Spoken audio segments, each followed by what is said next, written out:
de aula anterior para poder entender perfeitamente a aula de hoje. Então eu falei para vocês sobre a indicação das restaurações indiretas, que a gente chama de prótese. Tá? Então quando a gente pensa em restaurações feitas fora da boca, a gente chama isso de prótese dentária. Tá? Pode ser unitária, pode ser uma coroa, pode ser uma ponte fixa, mas também pode ser uma TPM, pode ser uma prostocão. Nosso assunto é falar de prótese fixa unitária. Beleza, e aí vem a sequência, que é o quê? As restaurações indiretas em prótese fixa sempre vão demandar de um preparo. Tá? Sempre vão demandar de um preparo. E o preparo que eu vou fazer, ele está diretamente associado ao material. Então, a primeira coisa que vocês vão ter que decidir é se vai fazer uma restauração indireta. Tudo bem? Depois que você decidiu se você vai fazer uma restauração indireta, você tem que saber que material você vai usar para restaurar. Dependendo do material que você for usar para restaurar, a gente vai pensar no tipo de restauração.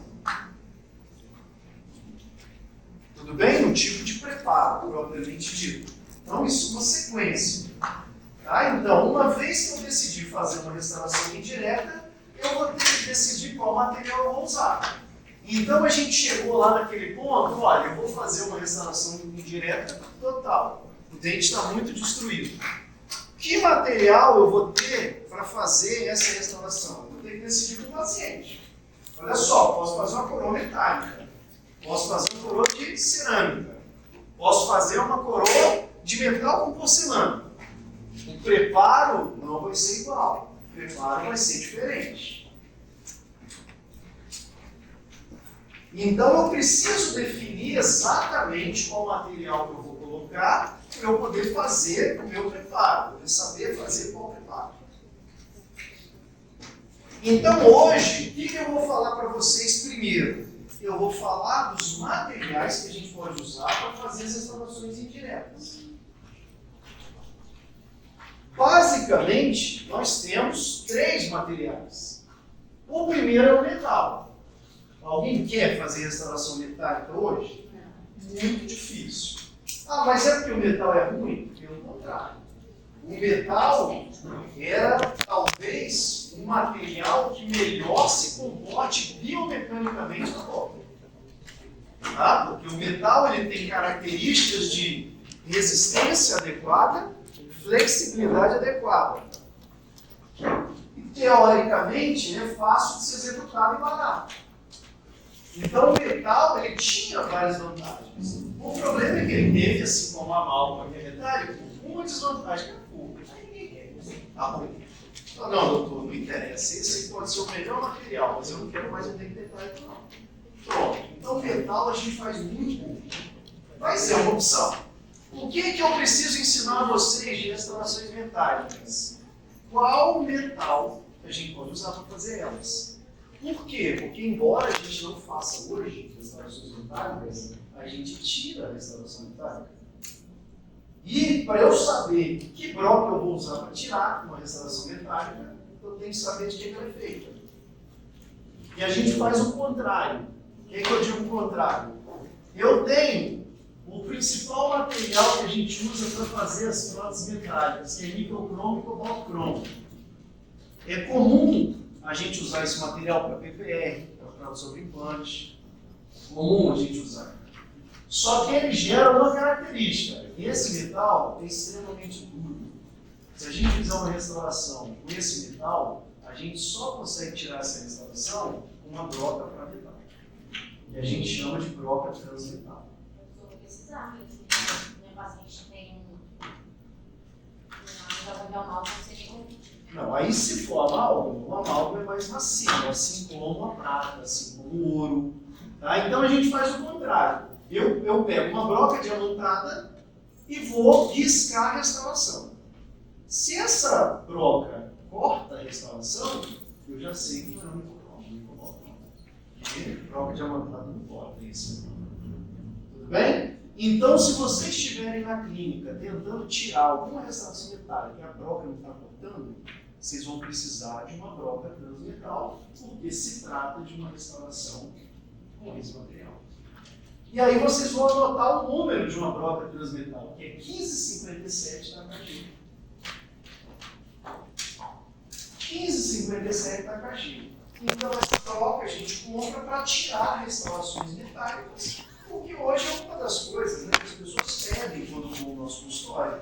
Eu quero trocar o metal por restaurações brancas. Então na clínica pode ser que vocês precisem. 1557 para KG. Ou você simplesmente pede na dental uma broca transmetal. Só que essa da KG é mais barata e ela é melhor do que a transmetal. Oi? Cobalto cromo e níquel cromo. Esse metal a gente usa para fazer PPR, usa para fazer prótese implante, então ele é muito usado. Então quem faz prótese tem que ter essa broquinha para essas situações. Ah, mas e se fez de prata e de ouro? De prata e de ouro qualquer broca vai desgastar. É bem macio. E as restaurações metálicas, quando a gente faz uma coroa metálica, a gente chama de RMF, restauração metálica fundida. Quem for trabalhar com plano, ainda existe nos planos. RMF, restauração metálica fundida. O amálgama é uma RMF. O amálgama é fundido, uma restauração fundida? Não, o amálgama é uma restauração direta. O amálgama chama amálgama. Tá? A restauração metálica fundida é quando eu volto e mando fazer esse metal no laboratório. Depois, o que eu posso usar também para restaurar? Eu posso associar o metal com uma porcelana, que são as restaurações metalocerâmicas. A gente tem o metal por baixo, que dá o reforço, e a porcelana por fora, que dá a estética.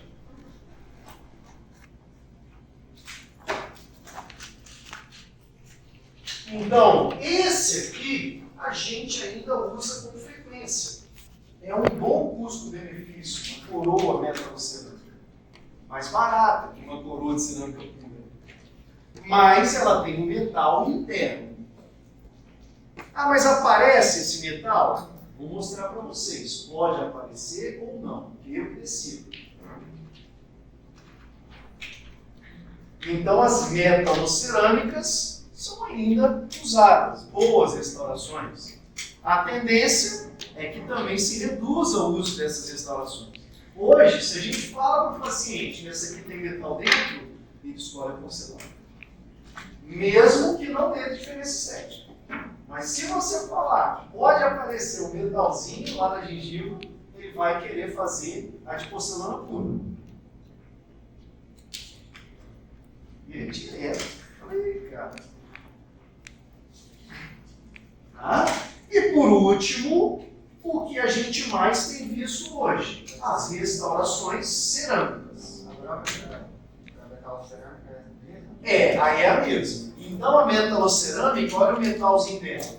Então, para eu tirar uma coroa dessa, tem que ter a broca também para cortar metal.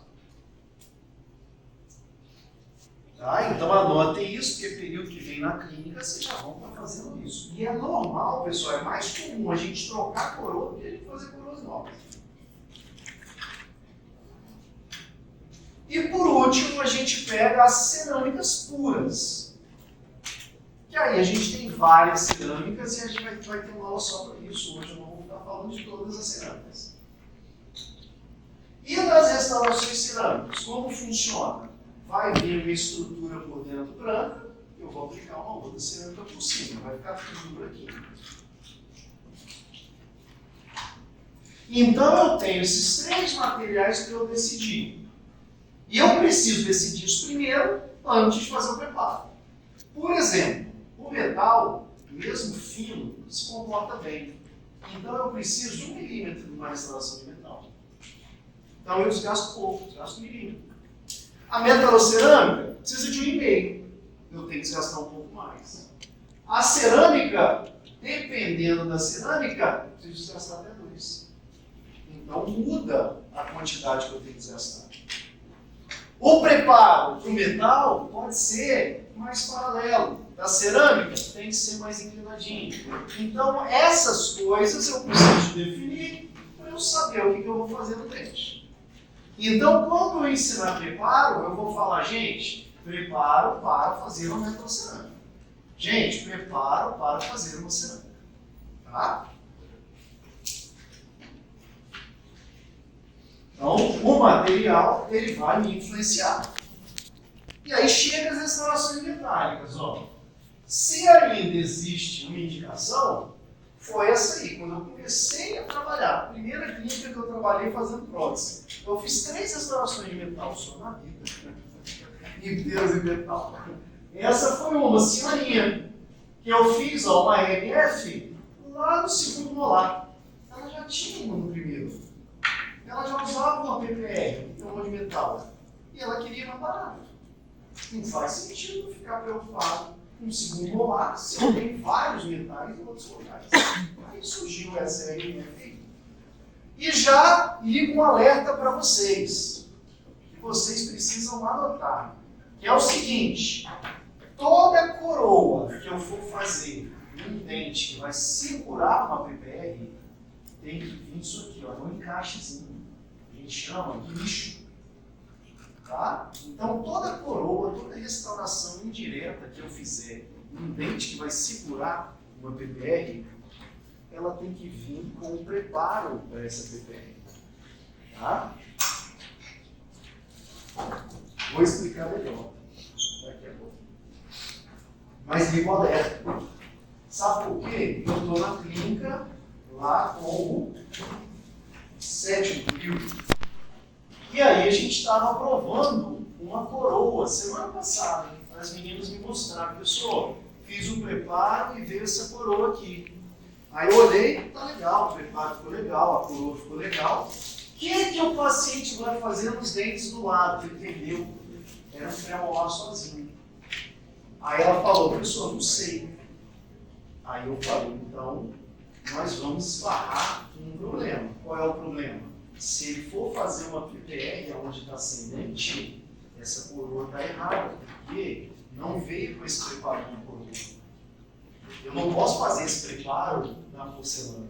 Vai quebrar, tem que ficar em metal. E aí? Aí a gente pergunta a ele, e aí, o que o senhor vai fazer? Eu acho que é um PPR mesmo. Lascou. Nós vamos ter que ajustar essa coroa. Tá? Então tem que ligar um alerta quando eu tiver restaurações indiretas do lado de uma PPR. Tá? Vocês sabem que a PPR é hoje. Tá? Mas vamos falar melhor disso mais tarde. Esse aqui foi o segundo caso que eu fiz de restauração metálica. Era um rapaz novo. Isso aí era o siso. Era o terceiro molar dele. Quando ele mordia, já encostava lá na gengiva.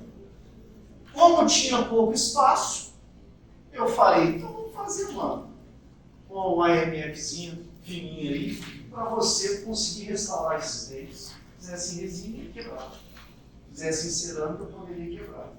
Na época a gente não tinha muita opção de cerâmica, não, igual tem hoje. Isso já deve ter mais de 15 anos, deve ter uns 18 anos já esses 2 casos.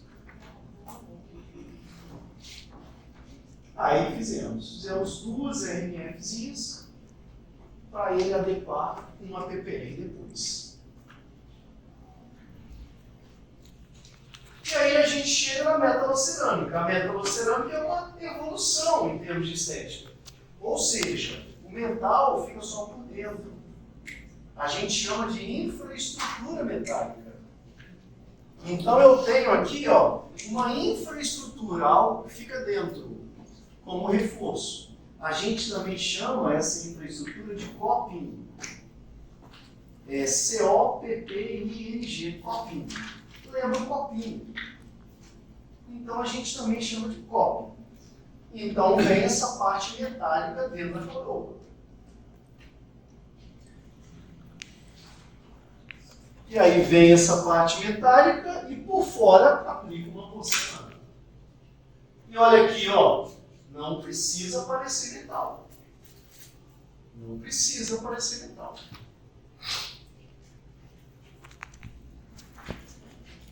Então, isso é uma metalocerâmica. Então, a coroa metalocerâmica eu consigo ter uma estética satisfatória.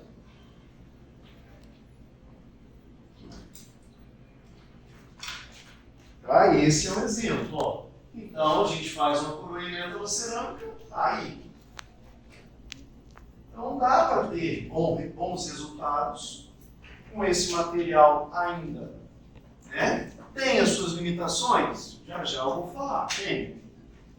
Tá? E olha para quem fica na dúvida. Ah, mas se eu fizer metalocerâmica, vai aparecer uma bordinha metálica. Só se eu quiser.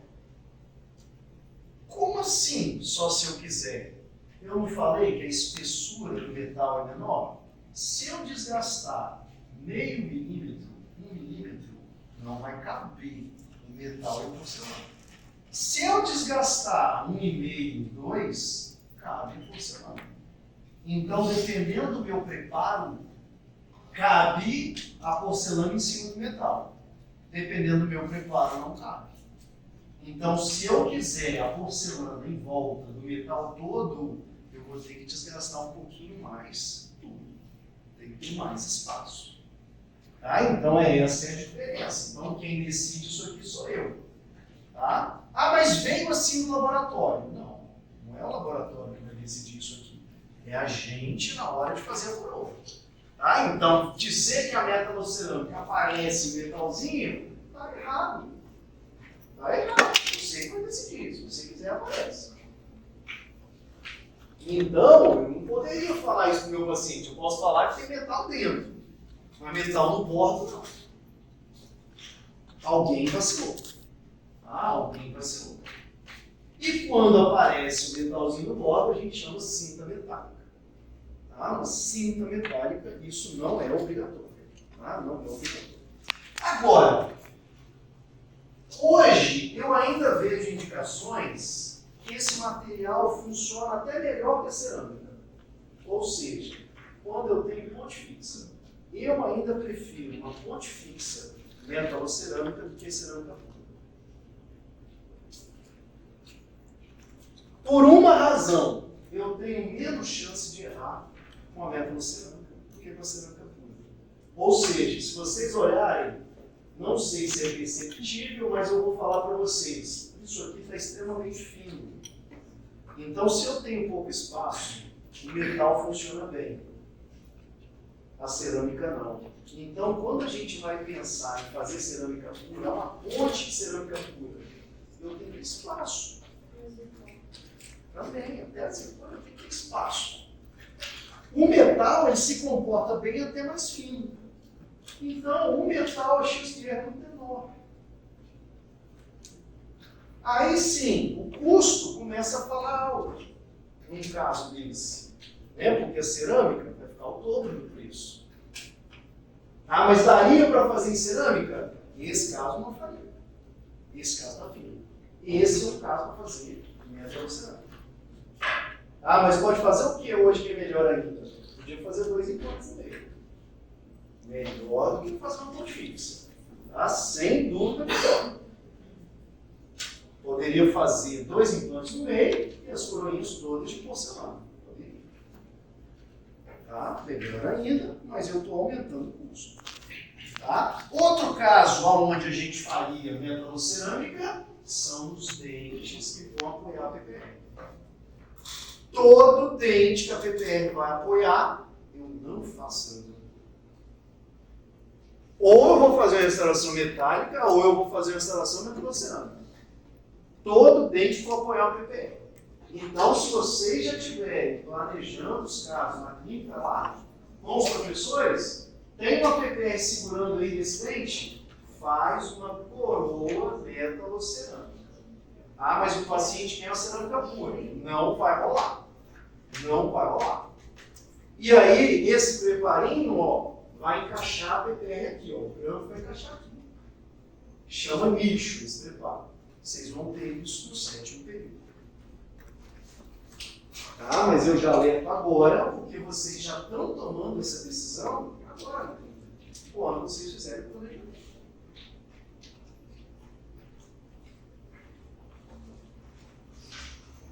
Tá? Então, nesses casos, a metalocerâmica ainda vai existir. Como? Que casos? Associada a PPR. Associada a PPR. E uma outra indicação que eu gosto é um paciente com muito metalocerâmica. Que restauração eu vou fazer? Metalocerâmica. Não vou inventar nada. Então, a gente evita, por questão estética, ficar misturando restauração. O 11 é uma resina, o 21 é uma coroa de cerâmica pura, o 22 é uma metalocerâmica. Impossível acertar cor. E o 12 é dente. Esquece, não vai acertar cor disso. Esquece. Cada material reflete a luz de uma cor, de um jeito. Nenhum material reflete igual. Até mesmo a porcelana, você tem que usar a mesma porcelana, a mesma cerâmica em todos. Resina, às vezes é melhor você trocar as resinas do lado, usa a mesma resina em todos. Por quê? Porque aí vai brilhar na mesma tonalidade, vai refletir a luz da mesma forma. Então não está errado você, num caso estético, sugerir a troca das restaurações vizinhas. Faz com a mesma resina. E coroa é a mesma coisa, ele tem o resto da boca inteira metalocerâmica. Então não precisa mudar. Né? E aí você faz o caso. Agora, aqui mostra uma limitação da metalocerâmica muito grande, que é isso aqui. Ó. Vocês conseguem ver que o bordo, o centro aqui, próximo à cervical, é opaco? É mais opaco. Então essa é a limitação estética da metalocerâmica.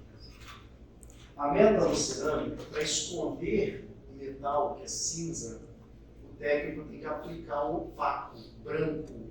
Então é comum a gente ter essas áreas mais opacas. A gente fala que isso é sem vida. Então você tem um dente sem vida. Ou seja, isso não é igual ao esmalte. O esmalte deixa passar luz. É aí que a cerâmica se destaca. Quando a gente faz uma restauração total cerâmica, ela deixa passar luz. E muitas vezes você perde esse efeito de opaco no centro. A metalocerâmica não tem jeito. Então a cerâmica é mais estética do que a metalocerâmica? Já vou falar mais. Pode ser ou não. Então a cerâmica ela tem o potencial de ser mais estética. Mas nem sempre ela é.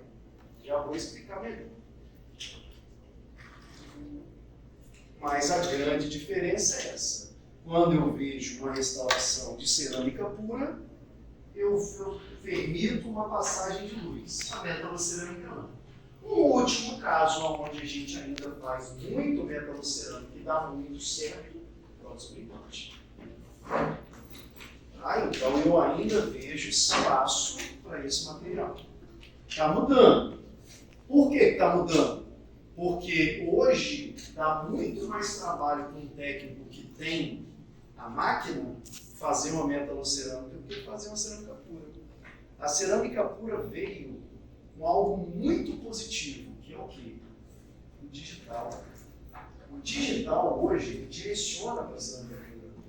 Tanto é que a zircônia, que é hoje uma cerâmica das mais usadas, só faz em digital. Então você tem hoje uma máquina que você desenha e você manda imprimir a coroa.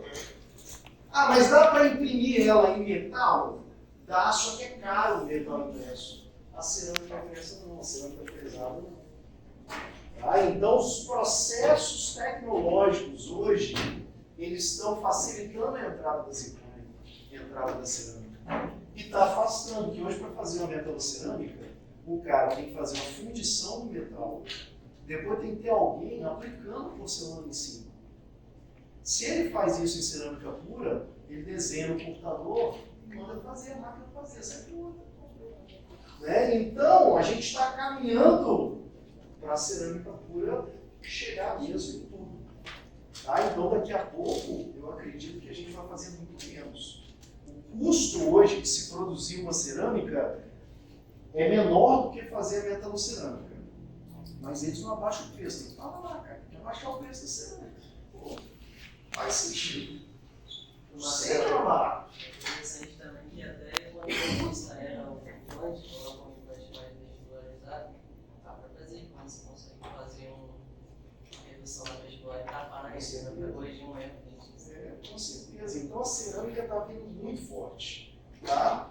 Daqui uns 5 anos, talvez 6 anos, eu acredito que a gente vai fazer 95% da casa em cerâmica. Né? Quem, por exemplo, usa o scanner, você já faz cerâmica só. Dificilmente você vai fazer você. Então, o que é a cerâmica? A cerâmica é isso aqui, ó. Ao invés de eu ter uma estrutura, uma infraestrutura de metal, eu tenho uma branca aí de cerâmica. Essa é a grande vantagem. Professor, as facetas do carro é feita mais ou menos dessa forma aí? Ou não? As facetas de cerâmica? A cerâmica ela pode fazer dos dois jeitos. Eu posso fazer ela na máquina ou eu posso aplicar ela no modelo. Você escolhe. E eu posso ainda fazer os dois. Eu posso fazer um coping na máquina e aplicar uma cerâmica por cima. Eu vou dar essa aula explicando como é cada cerâmica. Tá? Mas, ó, esse é um exemplo. É uma aluna. Esse é um exemplo. Né? O que eu coloco ali? Eu coloco um caso aonde uma aluna chegou no curso de estética, eu estava junto com o Azioli, lá na BO, falando, professor, eu queria trocar essa restauração aqui. Eu falei, mas por que você quer trocar? Não, porque eu acho ela feia. Eu falei, mas o que é? É uma coroa metalocerâmica, é a única coroa que ela tinha na boca. Aí eu falei, tá, mas você está pensando em fazer o quê? Aí a gente dava aula de cerâmica pura. Ela falou, não, eu quero trocar por cerâmica pura, porque é mais bonito, né? Aí eu falei, depende, né? Depende. Pode ser mais bonito ou não. Eu falei, mas se você quer, vamos trocar. De qualquer maneira, você precisa trocar essa coroa. Né? Uma das coisas que acontece nas restaurações indiretas, que acabam levando a durabilidade delas não ser maiores, não ser maior, é a retração gengival. Então, o que acontece? Normalmente, a gente tem um dente lá com o canal tratado e esse dente altera a cor. Todo dente no canal tratado altera a cor. Ele mancha. E você vai lá, faz a sua restauração até a gengiva. Tudo bem? Fiz a minha restauração branquinha até a gengiva.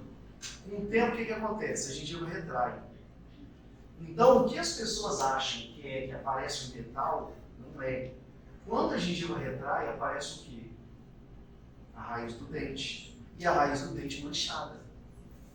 Escurece. Então, o maior índice da gente trocar uma coroa é por uma questão da margem gengival, uma questão estética. É aí que a gente tem que explicar para o paciente que o problema não é o tipo de restauração. Foi o que eu falei para ela. Olha, você está incomodada achando que o problema da sua coroa é porque ela é metalocerâmica. Mas eu tenho que te dizer que o problema da sua coroa foi a retração gengival que aconteceu. E aí nós estamos vendo o quê? Nós estamos vendo uma margem escura, que é causada pelo quê? Pela sua raiz exposta. Vai acontecer a mesma coisa na coroa de cerâmica. Está aqui nos autos. Então ela tem que saber, senão ela vai voltar e vai falar, olha, o senhor usou o material errado. Está escuro de novo. Tá? Então isso tem que ficar claro para vocês. E aí a gente estava na fase de provar a coroa. Qual que vocês acham que é a coroa?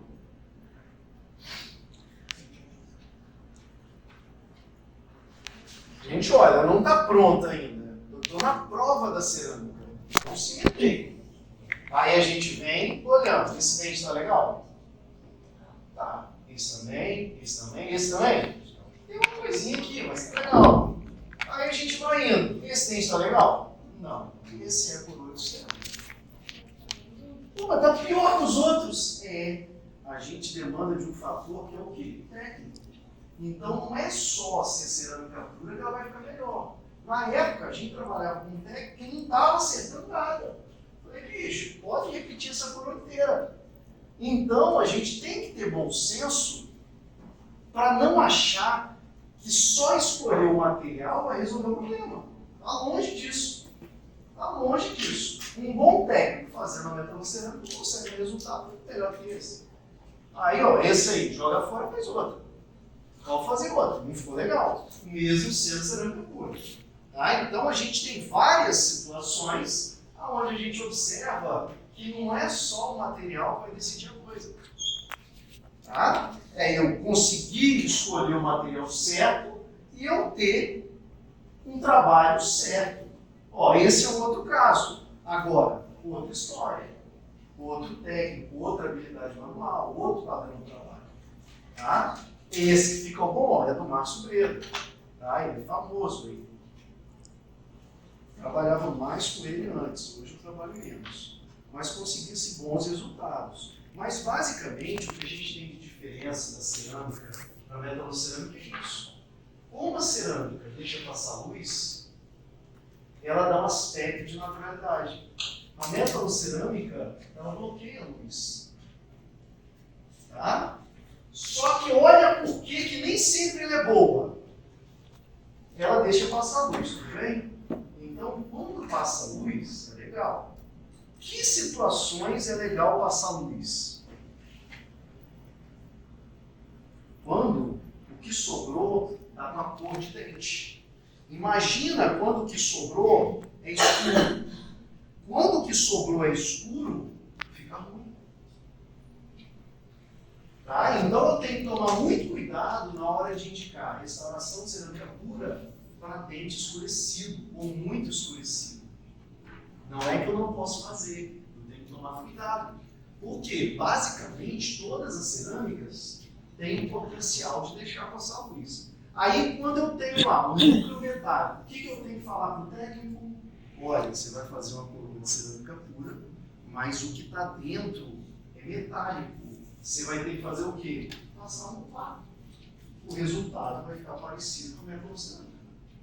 Então, quando eu tenho algo escurecido, eu tenho que tomar muito cuidado de fazer cerâmica. Não é que é melhor fazer metalocerâmica. É que eu tenho que ter o cuidado de avisar o técnico que ele precisa esconder o fundo. Então, gente, cerâmica dá até mais trabalho que a metalocerâmica. Porque eu tenho que olhar mais coisas. Então, a cerâmica é muito legal. Ela veio para ficar, daqui a pouco ela vai substituir completamente o metal, mas eu tenho que tomar cuidado, porque ela tem as características próprias dela.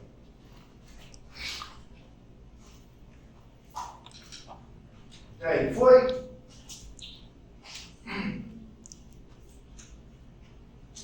E se eu não falar o que está embaixo, quem errou não foi o técnico, foi o dentista. Aí, se você cimentar essa peça e for ver isso só depois, o acordo que a gente tem com o técnico é ter a cimentação. Você cimentou, filho, o problema é seu. Agora, você vai ter que cortar, tirar a coroa e pagar uma nova coroa para o técnico. Tá? Porque até eu finalizar, até eu cimentar, ele vai repetir para mim. Ele vai tentar me ajudar a achar a cor. Mas vai ter custo. Então, prótese a gente não termina enquanto não estiver legal. Tá? Então, a gente vai ajustando até a gente conseguir o denominador comum. Depois disso, tchau, acabou. Tudo bem até aí? Pedaço da aula 1. Vamos para o pedaço da aula 2 agora.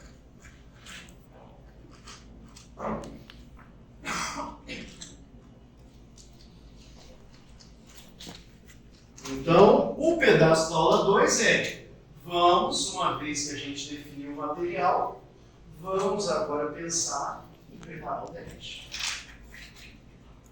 Independente do tipo de preparo que eu decidi fazer, eu tenho que ter algumas considerações para fazer. Tá? Independente do preparo que eu for fazer, eu preciso ter algumas considerações a fazer. E aí a primeira aula foi materiais utilizados para as restaurações indiretas. A segunda aula, princípios biomecânicos do preparo.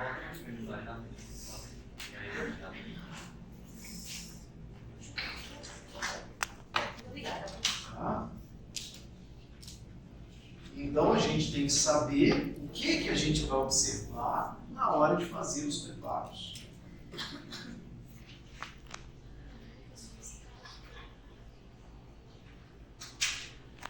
E aí mostrando para vocês o que é o preparo. Para que a gente faz o preparo? O preparo ele é basicamente feito para caber o material que eu escolhi e ele ter o desempenho mecânico e estético que eu quero. Tá? Então a primeira coisa é, eu estou desgastando o dente para eu ter a espessura certa do material para ele não quebrar. Eu estou desgastando o dente para eu conseguir adaptar ele no bordo para eu não ter um problema cervical. Eu estou fazendo o formato do preparo para eu conseguir colocar um cimento adequado para fixar essa peça. Ou seja, se eu errar o preparo, a chance de dar errado é muito grande. Tá? Mas a ideia sempre vai ser essa aqui. Ó. A gente remover estritamente o necessário.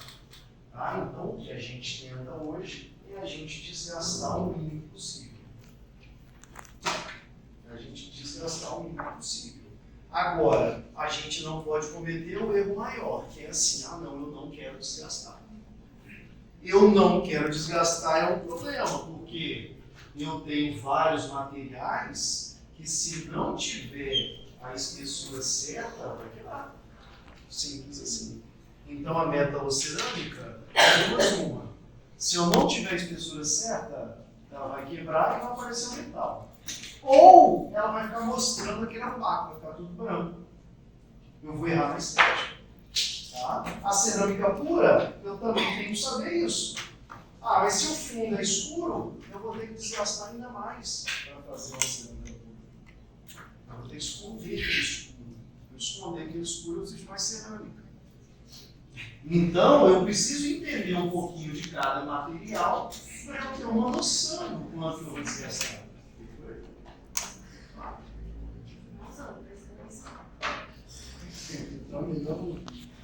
Mas basicamente o que a gente quer é criar espaço para a gente ter estética e a gente ter mecânica, de forma que não quebre. Tá? Então, quando a gente pensa por que a gente está desgastando, a gente está desgastando para ter espaço para ele fazer um copo, para ele fazer um papo, para ele aplicar a dentina, para ele aplicar o translúcido, aplicar esse sal. É para isso que a gente está fazendo desgaste. Tá? Então, essa é a ideia do preparo. Então, se eu quero mudar a cor de um dente, não tem como eu não desgastar. Eu tenho que dar espaço para ele colocar o material.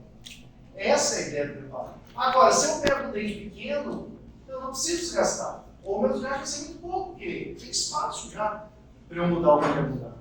Né? Então, basicamente, é isso. Quando eu penso em algo que eu tenho que alterar, eu vejo se eu tenho que alterar para mais, ou se eu vou precisar tirar tecido para fazer a minha alteração. E aí entra esses princípiozinhos, ó. Ou seja, o que eu tenho que observar nos nossos preparos? O que a gente tem que observar são essas quatro coisas aí. É isso. Aí eu estava brincando com outra turma, que aqui é basicamente como eu vou avaliar um preparo na prova. Aí, ó. Eu vou olhar essas quatro coisas. Primeiro, o que a gente olha? A retenção. Por mais que hoje a gente tenha materiais adesivos, que material é adesivo?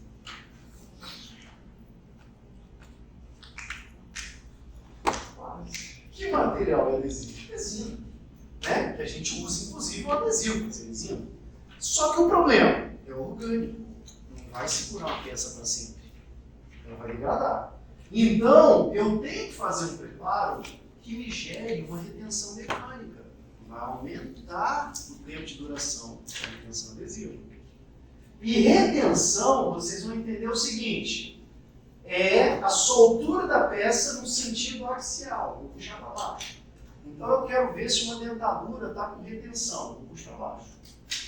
Se ela cair na hora, não tem retenção. Se ela for difícil de soltar, tem retenção. Uma coroa é a mesma coisa. Não é para eu provar uma coroa e ela ficar caindo da boca. Se o meu preparinho estiver certo, a coroa vai ficar lá no lugar. É lógico que se o paciente assoprar, empurrar com a língua, ela vai soltar. Tá? Mas eu quero uma estabilidade junto com essa retenção. Então a retenção é eu puxar para baixo. E a estabilidade? A estabilidade é empurrar para o lado. Então é fácil entender isso na dentadura. Aí eu pego lá, puxo para baixo. Ela não solta. Mas quando eu empurro ela para o lado, ela vai. Ou seja, eu tenho retenção e não tenho estabilidade. O preparo é a mesma coisa. Eu estou lá com a coroa em posição. Beleza, ela até permanece ali. Mas o paciente joga para o lado, ela já solta. Ela já pula da boca, ela está sem estabilidade. São duas situações que eu tenho que olhar no meu preparo. Já vou falar como que a gente vai olhar. Tá? Mas, basicamente, o que demanda a retenção? O tamanho do preparo e o paralelismo das faces. Essa é a minha primeira avaliação. A gente tem que ter os preparos ligeiramente inclinados, mas não muito inclinados. Ligeiramente como? Na aula de preparo eu vou falar para vocês. Tá? Mas eu não posso simplesmente cortar um dente e achar que a coroa vai ficar lá. Ah não, agora é só colar. É normal você ver dentista, você vê colegas, fez lá o provisório. Nossa, isso aí não para de soltar. Aí o que a pessoa faz? Vamos fazer logo o definitivo? De jeito nenhum, cara. Olha só, o provisório está te mostrando o seu preparo, está sem retenção e estabilidade. Não vai para o definitivo. O que o definitivo vai mudar? Então cimento é com cimento definitivo. Não. Nada vai resolver isso aqui se o seu preparo não estiver adequado. Então, o provisório soltando já está me dando uma alerta. Provavelmente o preparo está errado. Isso acontece muitas vezes.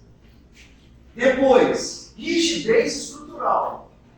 O meu preparo tem que me dar espessura para o material não quebrar. Então não adianta eu falar, mas eu não quero desgastar esse dente. Eu sei, mas então você tem que ver que material você vai restaurar esse dente. Tem cerâmica que precisa estar mais espessa. Tem cerâmica que pode ficar uma espessura menor. Mas então eu tenho que calcular o quanto eu deixei de espaço para o material não quebrar. Então eu vou avaliar quantidade de desgaste. E por último, você está anotando aí, Laura? Anota aí. Inclinação do preparo. E formato. É o que vocês têm que olhar para o ponto sério. É o que vocês têm que olhar no preparo, em todos os preparos. Primeira coisa que vocês têm que olhar no preparo, a inclinação e o formato do preparo. Isso que vai fazer a coroa ficar lá. Segunda coisa que vocês têm que olhar no preparo, a espessura, o quanto vocês deixaram no material que estão no grupo. Colocou aí, primeira coisa, inclinação e formato. Inclinação e formato. Depois, espessura, o quanto vocês deixaram de espaço. E, última coisa, integridade da margem, ou seja, o término do preparo, aonde a peça encaixa nesse cervical. Término do preparo. Tá? Então, toda vez que vocês me perguntarem se está legal o preparo, eu vou olhar essas 4 coisas. Então, tá lá, sua inclinação está legal? Certo. Formato está legal? Certo. Espaço está legal? Certo. Término está legal? Certo. Pronto, eu não tenho. Só isso. Nota 2. 3. 2. Ué, mas Quanto é vale, 3, não? É 1,5 mais 1,5. Um e-mail de participação, entendido. Eu já tenho, graças a Deus. Eu acho que eu vou deixar 2, esses 4 focos. 2 é participação. Certo, gente? Então, isso aqui é inerente a qualquer preparo, tá, pessoal? Qualquer preparo. Tá? Mas cada material eu vou ter que fazer de um jeito. Eu vou ter uma norma. Então vamos lá. Primeiro, para vocês entenderem um pouquinho da retenção. Então, o que vai afetar a gente, vai ter que se preocupar para gerar mais retenção? É o que eu estava falando, mas agora está escrito. Eu tenho que adequar o quanto que eu vou inclinar as paredes, o quanto que eu vou deixar paralelo. Área de superfície significa o quê? Significa o tamanho. Dentes maiores, dentes mais longos, vão ser mais retentivos. Dentes mais paralelos, paredes mais paralelas, vão ser mais retentivos. E por último, tem a superfície. Superfícies mais ásperas tendem a ter uma retenção maior. Então eu tenho que olhar isso. É o que eu pedi para vocês anotarem. As inclinações da parede. E o formato, o tamanho do preparo. Então vamos lá, ó. Resumindo. Quando o dente é muito curto, eu preciso deixar mais paralelo. Porque quanto mais paralelo, maior a retenção. Então, dentes que ficarem muito curtos, eu preciso pensar no meio de reter melhor a coroa. Primeira coisa é deixar as paredezinhas paralelas. Assim como dentes longos, eu tenho que inclinar mais, senão a coroa não vai entrar. É basicamente isso. Então, dentes longos, eu inclino mais. Dentes curtos, eu deixo mais paralelo, só isso. Simples. Então você tem lá, paciente periodontal. A coroa clínica está enorme. Você vai fazer uma coroa ali, você vai ter que deixar mais cônico. O paciente tem um dente curtinho. Eu vou ter que tomar mais cuidado, vou ter que deixar mais paralelo.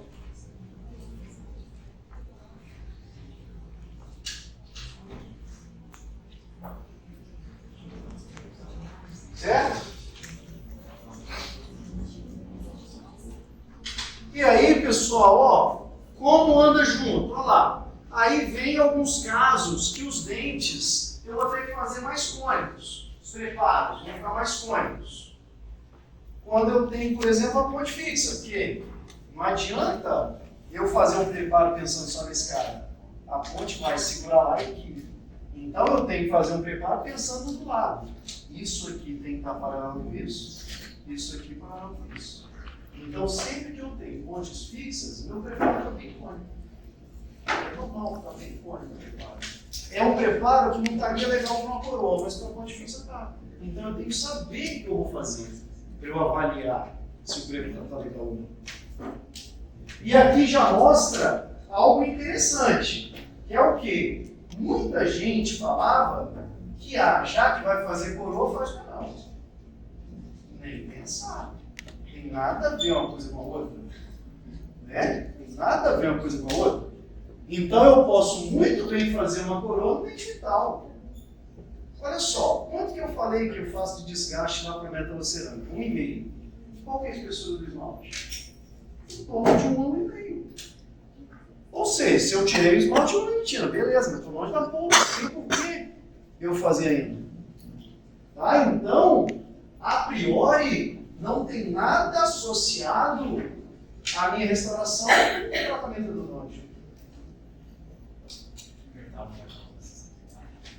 Nada, nada. Eu vou o quê? Vou fazer a minha restauração, vou pegar um cimento e vou cimentar. Mas o quente e o frio não vai dar um choque térmico no dente? Não chega para tanto. Tá? E hoje a gente usa cerâmica. A cerâmica ela é considerada um isolante térmico. Então não tem a ver. É lógico que é mais chato. Porque toda vez que eu for mexer para provar a coroa, eu tenho que anestesiar. Eu vou ter, já vou falar, que usar a caneta com tripla irrigação. Né? E o jatinho de água vai ter que estar direcionado para a broca, porque eu não posso esquentar isso aqui no preparo. Então, é mais chato eu fazer um dente vivo, porque vai estar sensível. Mas é melhor para o paciente o dente estar vivo. Aí, se der cárie, ele vai sentir. Se estiver desadaptado, vai dar sensibilidade. Então, o que a gente quer é manter a vitalidade dos dentes. Não quer sair fazendo aí. Até porque, se eu fizer endo, ele vai escurecer. Se ele escurecer, acabou a estética.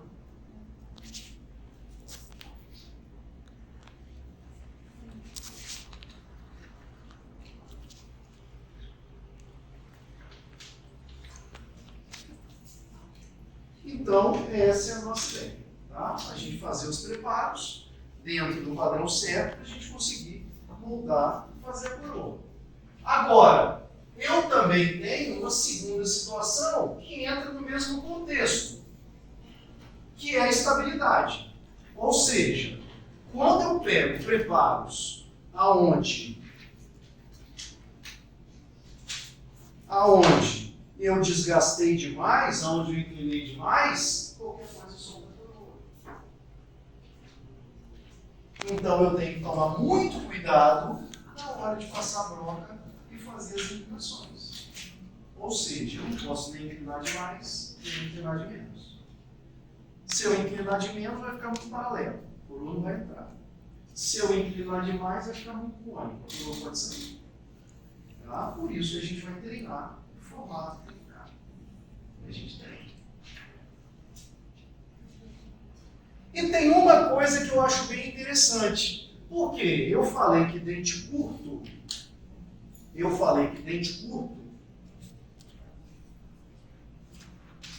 a gente tem que deixar mais paralelo. E dente longo tem que deixar mais cônico. Quando que eu sei que um dente é curto? Eu sei que um dente é curto quando a largura dele é igual à altura.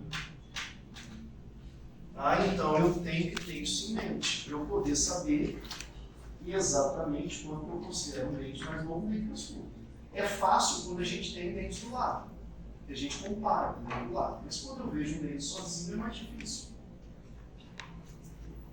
Tá? Então eu considero curto quando o dente tem a mesma proporção, altura e largura.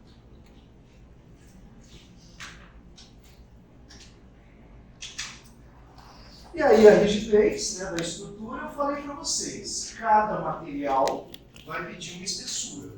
Eu vou ensinar para vocês quanto precisa para cada um. Esse é o exemplo. Aí a gente vê uma situação que eu falei, que o metal é muito menor do que a gente imaginava. Porque olha só, o metal, ele não quebra. O metal, ele amassa, o metal, ele desgasta, mas ele não quebra. A cerâmica, qualquer coisa que eu faça de errado, ela quebra. Então, vocês nunca vão ver uma restauração metálica quebrada, mas uma restauração cerâmica quebrada é comum. Principalmente se vocês errarem a espessura e o formato. Tá? Então, cerâmica, se vocês errarem a espessura e o formato, vai dar ruim. Tá? E por último, o que a gente precisa observar? A integridade da margem. Vocês acham que esse preparo está com a margem ideal? O que vocês acham? Está todo mundo enxergando que está irregular? Está alto e baixo? Isso aqui não tem nenhum material que vai conseguir bloquear esses degraus aqui. Tá? Então eu não posso ter uma margem irregular. Eu tenho que ter uma margem lisa e toda ela. Tá? Então essa etapa qual é? Vocês lembram? Eu estou moldando. E eu moldo quando? Para fazer o definitivo. Então eu coloquei um fio e vi isso aqui, papai, vou moldar hoje não. É isso que rola. Então está lá na clínica, eu só vou moldar. Aí na hora que a gente põe um fio retrator, eu vejo lá, olha, o preparo está legal não. Vamos moldar hoje. Hoje nós vamos melhorar o preparo. Ah, por quê? Porque senão vai vir um material, vai quebrar os bordos e eu vou ter uma infiltração. Pronto. Nem estética eu vou ter mais. Eu vou ter uma inflamação constante. Tá? Então essa integridade de margem eu tenho que preservar.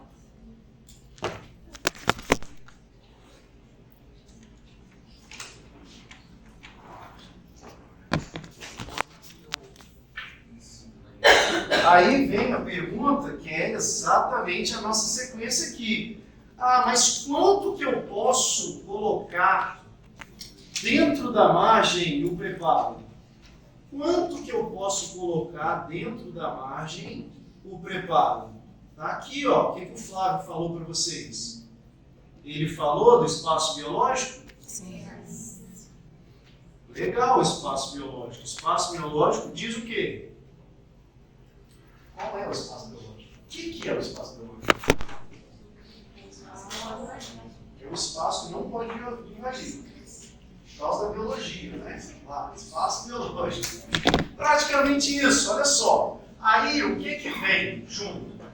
É exatamente a pergunta. Nós vamos ter que fazer um preparo. Até onde a gente vai preparar? A gente fala que a gente prepara até não invadir o espaço biológico. Mas qual que é o espaço biológico? De quanto ele é? Está escrito lá em cima. Em torno de 3 milímetros. O espaço biológico é da crista óssea até a ponta da gengiva. Sulco gengival. Sulco gengival vai variar de 0,5 a 1 milímetro. É só até aqui que a gente pode ir. Então, em média, no máximo, a gente vai colocar 0,5 abaixo do nível gengival.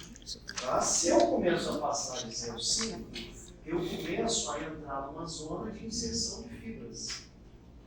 Se eu descer em excesso, isso aqui vai estar sempre inflamado, porque a fibra não se insere na cerâmica. Então, no máximo, a gente vai levar nível circular. No máximo. No máximo 0,5, no máximo. O ideal qual é? Que eu nem leve para dentro do subregional. O ideal é que eu trabalhe em cima. O ideal é que eu nem toque nessa região.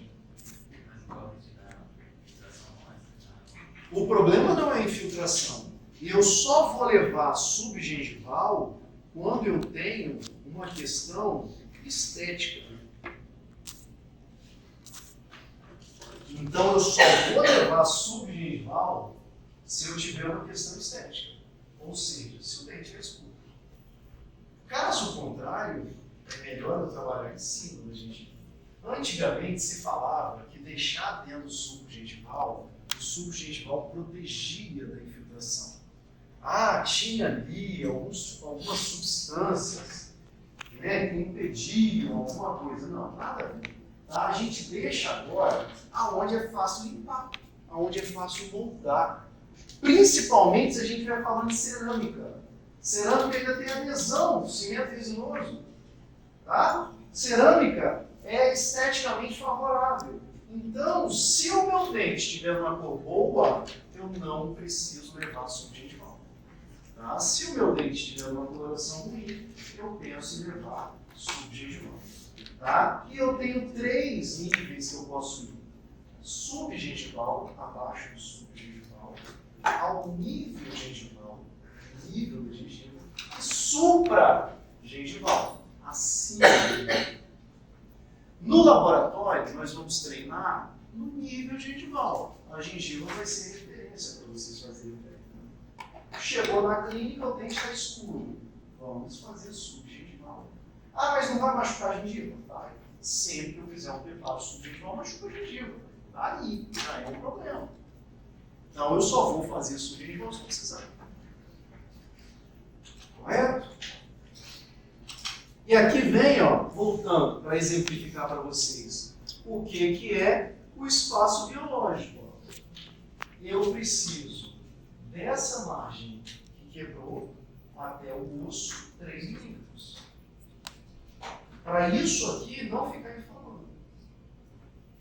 Então o que o periodontista faz? Ele vai lá e desgasta o osso até dar 3 milímetros. Professor, não quero fazer essa cirurgia.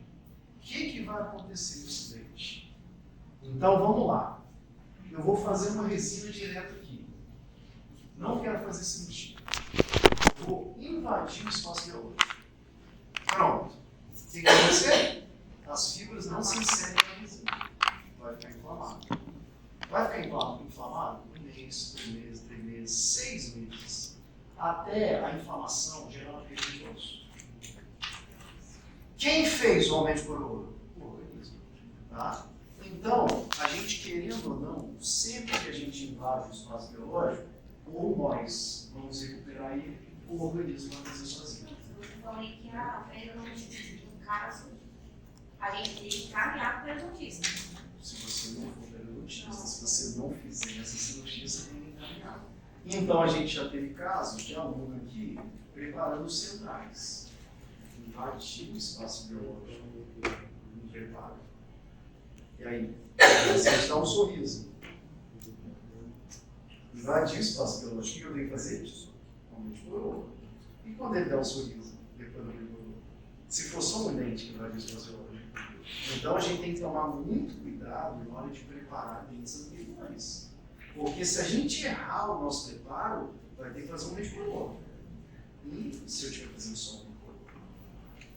Aí muitas vezes eu tenho que fazer aumento de coroa dos outros, para equilibrar tudo. Ou seja, de um problema, de um vacilo, viram vários. Se o paciente não sorri gengival, problema aí. Por isso, eu sou a favor sempre da gente deixar o nosso preparo acima. Deixa o nosso preparo acima da gengiva sempre que possível. Porque abaixo da gengiva não funciona nada. Senão eu vou ter que expandir. Tá?